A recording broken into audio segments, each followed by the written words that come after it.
साथियों, जय हिंद, जय भारत, वंदे मातरम। भारत माता की जय जयकार। साथियों आप सभी का हार्दिक स्वागत, वंदन एवं मंगलमय अभिनंदन है। साथियों, श्रीमती एवं श्री शिक्षण संस्थान द्वारा संचालित आर्य प्रताप सिंह यूट्यूब चैनल पर, जहां साथियों आप कर रहे हैं दरोगा भर्ती 2025 की तैयारी, और हिंदी साहित्य एक महत्वपूर्ण पहलू होने वाला है साथियों आपकी तैयारी का।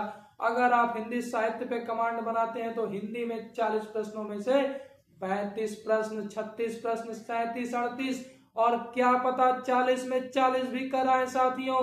तो आइए जुड़ते हैं हिंदी साहित्य के एक नए 100 प्रश्नों की श्रृंखला से साथियों। श्रृंखला से जुड़कर हम केवल सुनने मात्र से हमारे 100 प्रश्न की थोड़ी थोड़ी झलक हमारे दिमाग में बनने लगेगी साथियों, और झलक बनने के बाद 3-4 बार सुनने के बाद तो प्रश्न हमें याद भी होने लग जाएंगे साथियों। तो चलिए शुरू करते हैं 100 प्रश्नों की श्रृंखला मात्र 10 से 15 मिनट में। चलिए आइए साथियों मिलजुल कर शुरू करते हैं।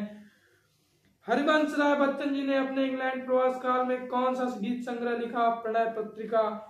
विद्यापति मैथिली के सुप्रसिद्ध कवि हैं। एक मुलाकात कहानी के कथाकार कौन है? उषा राजे जी साथियों।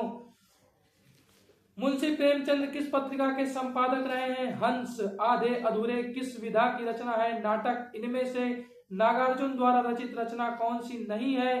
तो मैं उस जनपद का कवि हूं या नहीं है? कौन कौन सी है साथियों? तुमने कहा था, पुरानी जूतियों का कोरस, बादलों को घिरते देखा है।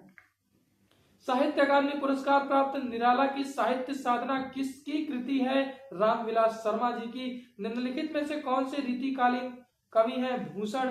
निम्नलिखित में से तुलसीदास जी की रचना कौन सी है? विनय पत्रिका। हल्दी घाटी के रचनाकार कौन है? श्याम नारायण पांडे जी हैं। और हिंदी गद्य का सर्वप्रथम युग किसे माना जाता है? भारतेंदु युग को माना जाता है।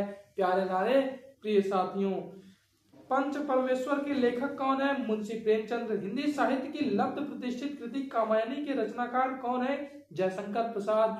बच्चों की कहानियां लिखने वाले और चाचा चौधरी पात्र के रचनाकार कौन है? प्राण कुमार शर्मा जी हैं। अमृत और विष किसकी रचना है? अमृतलाल नागर जी की है। कथा सम्राट प्रेमचंद्र का वास्तविक नाम क्या था? धनपत राय। माटी की मूर्तें किस लेखक की रचना है? रामवृक्ष बेनीपुरी। माखनलाल चतुर्वेदी को उनकी किस रचना पर साहित्य अकादमी पुरस्कार मिला? हिंद तरंगिनी पे मिला साथियों। हरिवंश हरिशंकर परिसाई जी किस तरह की साहित्य रचना के लिए जाने जाते हैं? तो ये व्यंग्यात्मक रचनाओं के लिए जाने जाते हैं। भक्तिन का प्रसिद्ध रेखा चित्र रिक्त स्थानों की पूर्ति कीजिए। भक्तिन महादेवी वर्मा का प्रसिद्ध संस्मरण रेखा चित्र है साथियों। बिना दीवारों का घर मन्नू भंडारी की आकृति किस विधा पर आधारित है? नाटक पर।